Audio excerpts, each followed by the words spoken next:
அனைவருக்கும் வணக்கம். நாய்களுக்கு உணவளிக்கிறவங்க நிறைய பேர் இருப்பீங்க. நிறைய பேருக்கு உணவளிக்கணும்னு ஆசையாக இருக்கும். சில நேரங்களில் பார்த்தீங்கன்னா இந்த மிடில் கிளாஸ், லோவர் மிடில் கிளாஸில் இருக்கவங்களுக்கு ஒரு சில நாட்களில் உணவு தட்டுப்பாடு இல்லை காசு இருக்காது. அந்த மாதிரி இருக்கவங்க இந்த சின்ன விஷயத்தை ஃபாலோ பண்ணுங்கள். என்னன்னு பார்த்தீங்கன்னா, நீங்கள் இருக்க ஊரில் என்னென்ன பொருள்லாம் கம்மியாக கிடைக்கும் அப்படின்றத தெரிஞ்சுக்கோங்க. ஃபார் எக்ஸாம்பிள் உங்கள் வீட்டு பக்கத்தில் ஹோல்சேல் கடைங்க நிறைய இருக்குனாக்கா, அங்கே பிஸ்கெட் நீங்கள் எப்பயும் வாங்குவீங்க இல்லையா டாக்ஸுக்கு, அந்த பிஸ்கெட் வாங்கி வச்சுக்கோங்க. ஏன்னா ஹோல்சேல் கடையில் பார்த்தீங்கன்னா 700 ரூபா இருக்கும் அந்த பிஸ்கெட் பாக்ஸு.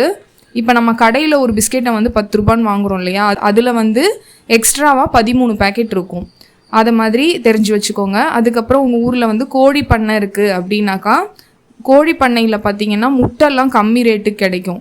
ஃபார் எக்ஸாம்பிள் இப்போ வெளியே நீங்கள் முட்டை வாங்குறீங்கன்னா அது ஒரு 7 ரூபான்னு வச்சுக்கோங்க. கோழி பண்ணையில் நீங்கள் ஒரு ட்ரே ஃபுல்லாக வாங்கினீங்கன்னா ஒரு முட்டை 5 ரூபா அந்த மாதிரிலாம் தருவாங்க. இல்லை 1 ரூபி கம்மியாகவும் சில இடங்களில் கிடைக்கும். ஒரு சில ஊர்களில் பார்த்தீங்கன்னா அரிசி, ரேஷன் அரிசி, இன்னும் சில அரிசிகள்லாம் வண்டியில் தள்ளிட்டு விற்பாங்களாம் கம்மி ரேட்டுக்கு.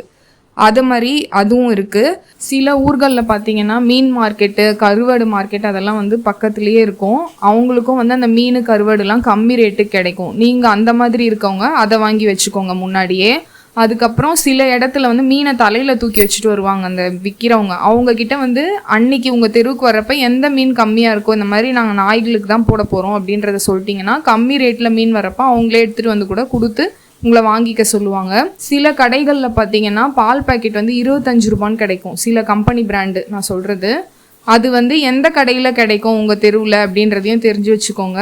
அதெல்லாம் நீங்கள் வச்சுக்கிட்டீங்கனாலே போதும். நல்லா இந்த ஜீவன்களுக்கு நல்லா வயிறார சாப்பாடு போடலாம்.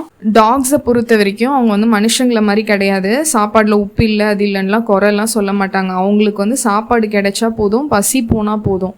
அதனால் நீங்கள் இதெல்லாம் தெரிஞ்சு வச்சுக்கிட்டு இதெல்லாம் யூஸ் பண்ணுங்கள். வசதியானவங்களுக்கு பார்த்தீங்கன்னா எந்த பிரச்சனையும் கிடையாது. அவங்க என்ன நினைக்கிறாங்களோ அதை வாங்கி அவங்களால போட்டுற முடியும் சாப்பிட்றதுக்கு.